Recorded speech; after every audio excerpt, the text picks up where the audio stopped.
In this video, we'll be breaking down a $100 million a year funnel behind this brand called Grüns. So if you don't know who these guys are, they're basically a direct competitor to Grüns, and they managed to scale to $100 million a year in just 2 years. And the same thing took 10 years for Grüns, which means that these guys are absolutely crushing it, which means that all of us have something to learn from them. So in this video, I'm going to show you the exact funnel they're using to achieve these outstanding results. So we have a Figma file here breaking down the whole thing. So as you can see, top of their funnel are basically their meta ads. So right now, they have over 900 meta ads live in there. So we check that through a Facebook ads library, right? So they have over 900 meta ads right now. Now, let me show you what it looks like actually inside of the meta ads library. So as you can see, they're running some static ads because they're really easy to produce. You can do it really fast. You can iterate. You can test a lot of stuff very fast. But their main kind of like the way they're mainly getting customers is through their UGC ads, right? The problem with them is that it just takes a lot of time to test different stuff because you need to get all the influencers and UGC creators and then organize them, write all the scripts, get them to record it the right way and all that. So it takes a lot of time. So that's why they're kind of like mixing everything up. So they have some UGC ads. I mean, a lot of UGC ads, as you can see, UGC, and they're doing also some static ads. So let me play you one of their UGC ads so you can take a look what that actually looks like. So I finally found a vitamin routine I could actually stick to. If you're worried about gut health, beauty, energy, focus, it's all here. I feel way less bloated, got a lot more energy, immune system strong like bull, hair and skin popping, cognitive function, smart AF. What else? Oh yeah, they're mad convenient and they taste delicious. Come on now, you need these things. Look, watch me juggle. Grüns. So I finally found a vitamin routine I could actually stick to.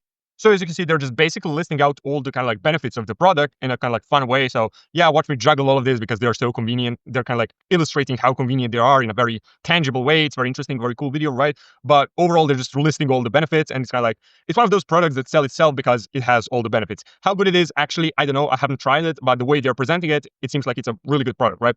So that's what they're doing when it comes to ads. So in terms of their landing pages, as you'll see right now, they are actually running a lot of different landing pages. So they're just not going to direct you to their homepage, just like all of the small brands that aren't like taking this shit really seriously. They actually have a couple of different landing pages / listicles. So let me walk you through that.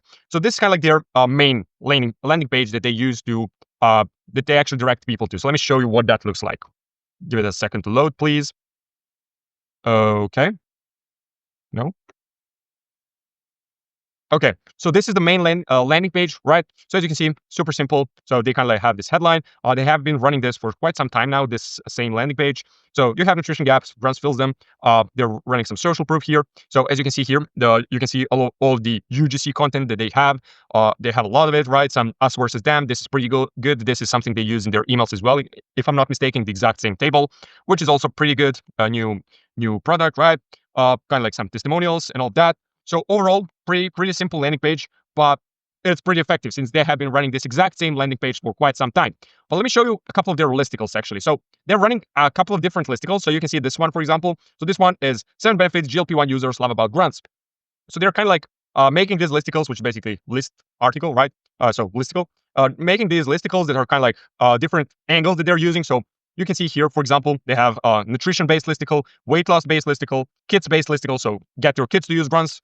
Protein-based listicle, and fiber-based listicle. So I'm not going to go through every single one because it's going to take a lot of time and I'm not really a landing page expert. We're going to dive deeper into email side of things because that's what my area of expertise is. I just wanted to show you what they're actually doing overall. So the actual whole funnel, not just email part of it because that's only the bottom of the funnel. But overall, you can see they're running kind of like different angles, and every single ad that is focusing, for example, on kids is going to direct people to this listicle, this landing page. Sorry, this is a landing page, not a listicle. But for example, some ads that have an angle that is around weight loss is going to direct people to this listicle, right? So that makes a lot of sense to me. Honestly, that's something you should consider for your brand as well. Now, obviously, for some brands, it's going to be more difficult because it's not really this kind of product, right? For example, if you're doing fashion, you can't really make listicles and different kinds of landing pages. It's more about showcasing your product. So it doesn't really matter what landing page you use. But overall, for brands like this, especially for supplements and that sort of stuff, for something that has a little bit more of a unique mechanism, it's not really about the looks, that is more about the function, you can do this sort of stuff. The next thing, now we're entering my area of expertise, is their pop-up form. So this is literally the most important part of their funnel, in my opinion. So let me show it to you what that actually looks like. So we're there on their main landing page. So after some time on this page, after a couple of seconds, you're going to get a pop-up form. Now I closed it, but they still have a teaser here. So this is called a teaser. Once I close the pop-up form, I can still access this down here. Now this is something you need to test for your brand because sure, it might boost your conversion rate, it might boost your opt-in rate on your pop-up form, but it might ruin your conversion rate because it's going to ruin your kind of like shopping experience on your website, right? So this is something you need to test for your brand. But overall, I kind of think it's worth having it. Honestly, it's not really going to ruin the shopping experience that much, and it's going to boost your opt-in rate massively. So this is the pop-up form. As you can see, first of all, this is a full page pop-up form, so it's not really like those traditional boring ones that you have right here. They're kind of like small and they have an offer and all that, but it's really small. It's not enough in your face. It does not really capture your attention very well. So you can see this one, full page, it does capture your attention very, very well, but it's also very simple. So you can see here, they just have a simple image of their product, and they have the offer, and they have the quiz. So this here is called a quiz style pop-up form. And this is a new trend that has been taking off lately. Like it has become really popular among the really highest performing brands, among the fastest growing brands. So I actually made a video about these kinds of pop-up forms specifically, literally a couple of days ago. So here's going to be a card so you can check it out. So I'm going to show you exactly how to make it inside of Klaviyo and why are they so good, the actual principle behind it, the actual psychology behind it. I'm going to break it down all in that video. So you should definitely take a look at that. But this pop-up form specifically was made through a software company called Learn. So I'm basically a partner with them, agency partner. So we use their pop-up forms for all of our clients, and every single client is extremely happy with their pop-up forms. So you can see here, you've got 52% off. Now, the reason this pop-up form works really well is first of all because of this offer. 52% off is amazing, right? Most of you guys are scared of giving like 10% off. You're giving 5% off, which is definitely not going to work very well. You need to be giving at least 10% off. 15% off is kind of like better, 20, something like that. But yeah, they're giving 52% off. The reason they can do that is not because they have really big margins, it's just because of their artificial pricing. So they have some random price that serves as an anchor, and they're just giving you 52% off. Also, what's really interesting is they're not giving 50% off. They're giving 52% off, which is kind of like more specific, more of a pattern interrupt. They could have done some sort of an odd number that probably would have been even better, like 51% off or 53% off.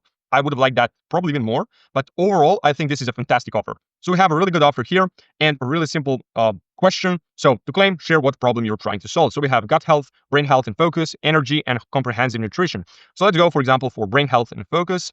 And now I'm going to put my swipe file email address here, or just like that, my phone number. So, okay, and basically, I'm just going to show it to you what it looks like here because I had already used my phone number, so it does not let me use it right now.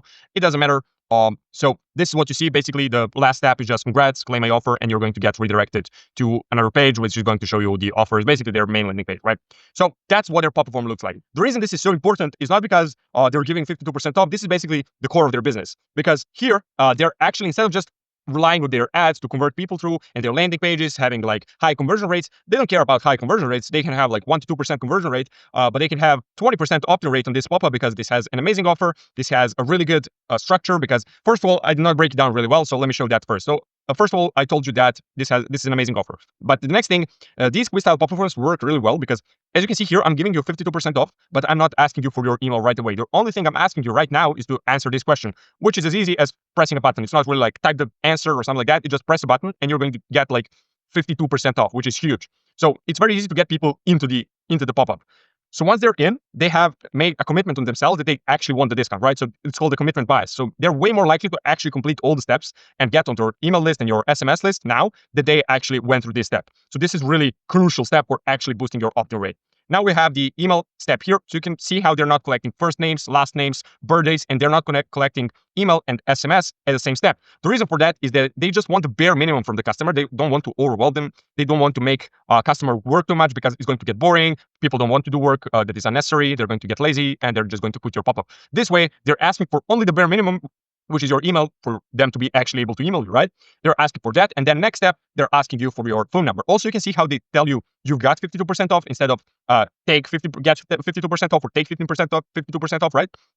The reason for that is if they tell you get 52% off, that means that now you don't have anything. But if you go through this, you're going to have 52% off. If they tell you you've got 52% off, that means that you already have 52% off. And then if you don't go through the pop-up, you're going to lose them. In the first situation, you don't have anything and you can have something. In the second situation, you already have something and you can lose it, right? And losing stuff is way more painful for humans than getting stuff. It's way more attractive to avoid losses than to get something. And that's something you can actually get from the book called Thinking Fast and Slow. So I highly recommend you read that book. But that's kind of like the psychology behind this. So that's the way you should frame your offer in your pop-up form. Obviously, it's something you need to test for your brand, but overall, we find that it works better if you frame it like you've got something instead of get something.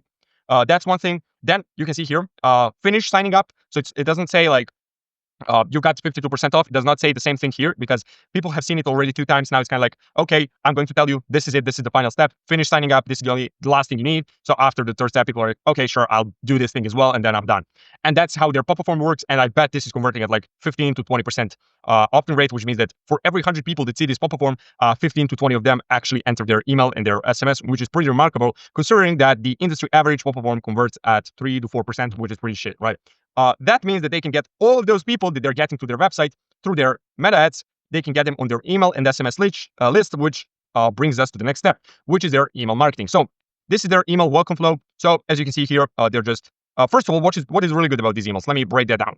First of all, they have really big buttons, which is really good because if you have really small buttons, I see a lot of brands with just some really small buttons because they think it looks nicer than having big buttons. They're like, oh, it's too big, it's too much in your face. That's the whole point, right? That's the whole point of your emails. The point of your email is not for it to look nice, for it to, I don't know what to do. The point of your email is just to get people to buy something from you. And to make it to make people more likely to buy something from you, you need to make it easier to buy something from you. And to make it easier to buy something from you, you need to make it easier for people to click on your email. And to make it easier for people to click on your email, your buttons need to be big. So that's the reason big buttons convert almost every single time better than smaller buttons. So that's something you need to do for your brand immediately. If your buttons are small on your current emails, on your flows, on your campaigns that you're planning to send, make them just make them bigger, split test it if you want to, you're going to see a massive difference. So that's the first thing. They have big buttons. Also, the second thing is they have buttons above the fold, which means that when I open this email, I'm going to see the button right away. I'm not going to scroll down here, find the button, and then click it. Now, let me actually break down the logic because you probably have not been thinking about it this way. So let's say you sent 100 emails. 100 emails, 60% open rate. That means 60% of people open this email. That means that out of 100 people, 60 people have seen this part here. 100%. That's true, okay? So 60 people have seen this part here. If you don't have the button here, 60 people are not guaranteed to click the email, right? I'm not saying that out of those 60 people, every single person is going to click if you have the button above the fold. I'm just saying that you're lowering your click-through rate. Then let's say 60 people, 30 out of those 60 scroll down here and find this button. So you have 30 people seeing this button. And then out of those 30, let's say 15 people scroll down here and they find this button. If you didn't have this button, only 15% of the people that actually saw your email in their inbox clicked, actually had even a chance to click your button, right? But if you have this button here, 60 people can see it. It's 4 times as much. Now, obviously, these are some artificial numbers. I'm just trying to illustrate to you why it's so important to have multiple buttons throughout the email. But that's the whole point, right? If you have buttons in multiple places, especially high at the top of your email, is going to increase the likelihood that people click it because there's more people that actually see the button. Because not everyone is going to scroll through the whole email, read every single word, and then decide whether they want to click your fucking button or not. So that's the first thing. Have big buttons that are above the fold. Then, as you can see, okay, they have some copy, but they're not overdoing it when it comes to copy. They don't have really big paragraphs and blocks of text that are direct response copy that have been written by the best copywriters. No, they're focusing on infographics mainly. So you can see infographic here. So rich in fiber, prebiotics, pectin, inulin. That's it. They're just showing you what is inside of your products. And then you can kind of see like this infographic, you have kind of like the main things. So we have this, and this. And then you have some supporting copy that's for the people who actually want to read more behind like rich in fiber. So what does that mean? Okay, it helps normalize bowel movements and support digestion. Sure. For the people that don't want to read it, they actually got something out of your email because it was very easy to read this and this and this and this, right? So that's how you want to structure your emails, especially your infographics. Every single email you send should probably have an infographic because it's really fun for people to look at them because people like to learn, but they don't like to put effort into it. They like to get something out of your email, but if they have to read 1,000 words, they're not going to do that, especially if it's made in like a boring way, like a big block of text. People have been trained throughout the school to hate reading and learning because they associated reading and learning and all that to school, and not many people really like school, right? Which means that you need to find a way to make learning and reading and everything fun. And the way to do that is through infographics. You can see this infographic looks way more fun than if it was like a big block of text telling the same information, and it's way faster. So commit to better health, you can see like icons, short copy, like just brain health, and we have an icon of brain. Energy and body, icon of energy and body. It's super simple. You don't have to overcomplicate it. It's just about coming up with the idea. It's not even about coming up with the idea. Like just take all the stuff that you would say in your long form copy and put it like in a mix of icons and short words. That's literally it. I'm trying to explain it better, but it can be explained better than this because it's super simple. You can see the same thing here. So we have an infographic, just their product, and 3 kind of like points, 3 features, 3 benefits. That's it. So you can see that's their strategy and that's how they're doing it. So that's their email welcome flow. So then we have email abandoned cart flow. Now, in terms of this email welcome flow, from what I've seen, they're sending like 2 emails every single day. Now, that might sound like too much. And for most brands, it probably would be too much. I'd probably stick to like every single day or 1 to 2 days or something like that in between emails. But for them, it's obviously working because I'm guessing because they have a lot of traffic, a lot of people coming in. And that's the hottest their people will be as leads. So they're just trying to convert as many people as they can because they're kind of like a supplement brand, and it's like a subscription-based product. So if they convert people right away, some of those people are going to get on subscription, and some of those won't. Fine, they have some churn, obviously, but the people who get on your subscription is going to be worth it because, yeah, sure, you're going to spam some people. It might seem like that, but people who actually subscribe are going to outweigh the people who leave your list. So it's worth it in the long run for them. I'm not going to recommend you do that for your brand. As I said, I recommend you have 1 to 2 days time delay in between your emails, but for them, it's working. As I said, if you're a supplement brand, you can probably take some of these specific tactics a little bit more and apply to your brand. But for every single other brand, I'm still breaking down everything in a more general way that you can apply. So as I said, buttons above the fold, big buttons, infographics, stuff like that, that still applies to you. Email abandoned cart flow. So you can see here, they're still giving you a kind of like a discount code immediately. It's the same thing. They're always giving it in every single email. It does not expire. They're just framing it in a different way. So you can see here, use code surprise to get up to 52% off. It's the same code here. It's just about anchoring the price and then giving you a discount. Pretty standard tactic, but they're doing it really well because they're giving a huge offer, right? So we have Grüns, whenever we notice you're checking us out, get up to 52% off. Now, the way they're selling you the abandoned cart item is just through the offer. The way they're selling you the whole product is just through this 52% offer. That's the back end of their whole marketing strategy. Without this, all of this stuff wouldn't be as effective. It's not about the fact that it's bad. It's not bad marketing. These are not bad emails, but it's just about the fact that this offer is fueling the whole marketing behind their product really well. So it's just working way better than it would be without this offer. So this is what they're doing, right? Then we have the exact same like us versus them comparison that we had on the website. Pretty cool, and that's it. Super simple. Now, what I don't like about this email is the fact that they're not showing me what I left in the cart. That's something that I would like to do in the first email, right here at the top, so I can see it immediately. As I open the email, I can see the item I left in the cart, and I can see the call to action. Now, they're showing it here and here, but I would like to see it here. But overall, fine. You forgot something. The same thing here. Like, they're showing it right now, but they're not showing it above the fold. I would like to see that. I really like that in abandoned cart and abandoned checkout emails and browse abandonment emails, right? But fine, that's what they're trying right now. They're probably testing different variations, and they're going to come up with the best variation. What I would like to see is another button here. So let's say I scroll down and I read all of this. I'm one of those customers, and I don't have a button here, but I decided I want to shop. So all I have to do right now is scroll up here and click the button. But to the customer, it might sound like, sure, I decided I want to buy it. But to the customer, it's kind of like a split-second decision. There's no button, boom, leave the email. So for you to boost conversions, you need to have a button at every single stage of email. So let's say I'm reading this, I want to click, boom, I can click. Okay, I'm here, I saw my product, yeah, I want to get back, I can click. Then I'm scrolling here, sure, reading all this stuff. I need a button here, right? It makes so much sense. So that's something they need to add to their email pronto. Then email 3, kind of like the same thing. They're just showing you, it's literally the same as this one, probably a little more simple. They're showing you some social proof. Now here, they fixed the mistakes. So you have button here, and button here. That's way better. Now this way, I can like see this, want to buy, click. Read this, want to buy, click. Read this, want to buy, click. That's the way it should be in every single email when it comes to, in every single email overall, but especially for these high intent flows such as welcome flow, abandoned cart, abandoned checkout, browse abandonment, stuff like that. Then we have their daily campaigns. I'm going to show them inside of mail.com. Let me walk you through SMS first. So SMS, this is their SMS welcome flow. So as you can see, they're sending you a lot of stuff right away. Kind of like the same tactic as their email welcome flow. So they're spamming you with a lot of content, trying to convert you right away because this is the hottest you're going to ever be. I guess kind of like their whole premise is, let's try to convert them as fast as possible before they realize that this 52% off thing is actually an evergreen offer that we're running. So that means that there is actually no urgency for us to, for them to buy, right? I guess that's kind of like their whole premise. So they're like, okay, let's get them to buy fast before they actually realize this is all a big lie, that this 52% off is a discount. This is all artificial. So as you can see, you can actually tell that that's probably true because yeah, they're sending all of this, but all of this is very expensive. SMS is way more expensive than email. For you to send SMS as the price of 1 credit inside of Klaviyo, for Canada and US, you can send up to 160 characters. All of this stuff is more than 160 characters. Sending images is way more expensive. It's like 3 credits or something like that. So I don't know the exact price of 1 credit, but you can tell like it's way more expensive. It's really expensive to send all of this. And then this is only your SMS 1. Then you have SMS 2, image. This is really big. This is like 2 credits, 3 credits, whatever. SMS 3, image, emojis as well. They take up really a lot of space in your characters. So all of this stuff is really, really expensive to send. So I could tell that that's probably their intention. All of this as well is like daily. They're sending this every single day. Then we have their SMS abandoned cart flow. So again, they have emojis. This is really long. So this is very expensive as well. So you can see they're just really trying hard to convert you. Daily-ish campaigns. So again, the same stuff. This is also very expensive. This is very long. These are all like probably 2 credits. This is probably all of these are over 160 characters. So they're all very expensive.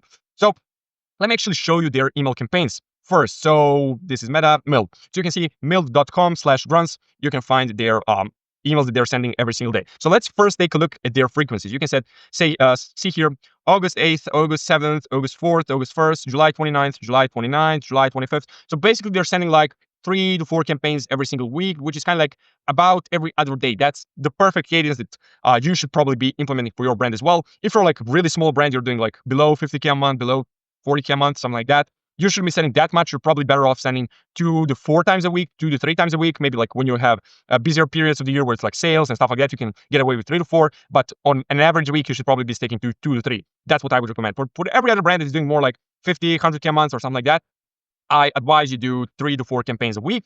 So that's what they're sending. So let's take a look at their random campaign, whatever. With high standards come the best ingredients. That's the subject line. So again, get up to 52% off. That's the CTA in every single email. So my theory is probably true. They're just trying to convert you as soon as possible before you actually realize that this is all a big lie and this is just called marketing. So we have that. And again, we have a infographic. So inulin, spirulina, shiitake, blueberries, goji berries, all this stuff. They're just showing you.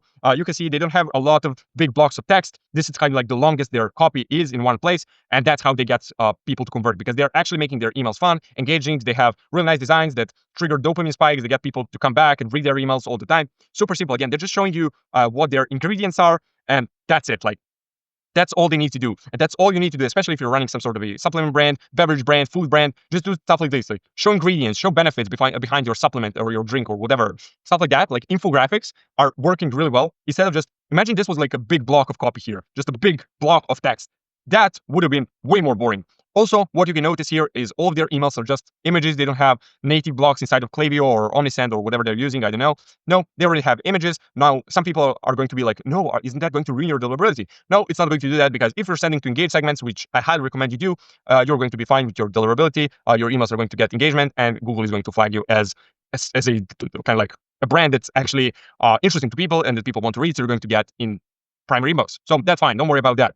So let's take a look at a couple more emails, but kind of like what I'm trying to prove here is the formula is the same. They have a headline, they have some short copy, they have a CTA, they have a hero image, and they have some sort of a infographic. Now here, they don't have an infographic here. They are running some testimonials. That's fine as well. They have an infographic here.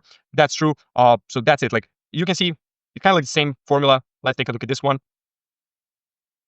Headline, short subheadline, CTA, hero image, kind of like infographic. It's not really, but it's kind of like entertaining. It's entertaining. The whole thing I'm trying to prove here is their emails are entertaining. It's a nice design. It's interesting to people to look at. Headline, short subheadline, CTA, hero image, infographic. And we have some social proof. That's about it, right? That's their entire email strategy. So that's what it's for this video. Thanks for watching. So if you need someone to run your email and SMS marketing on a purely performance basis, you can take a look at my description. So you can find first link in the description is my calendar link. You can book a call with me. I'll perform a full audit of your existing email marketing strategy. And if I see we can actually help you, we're going to run your email and SMS marketing on a purely performance basis. So that's it for this video. Thanks for watching. I'll see you in the next one. Bye.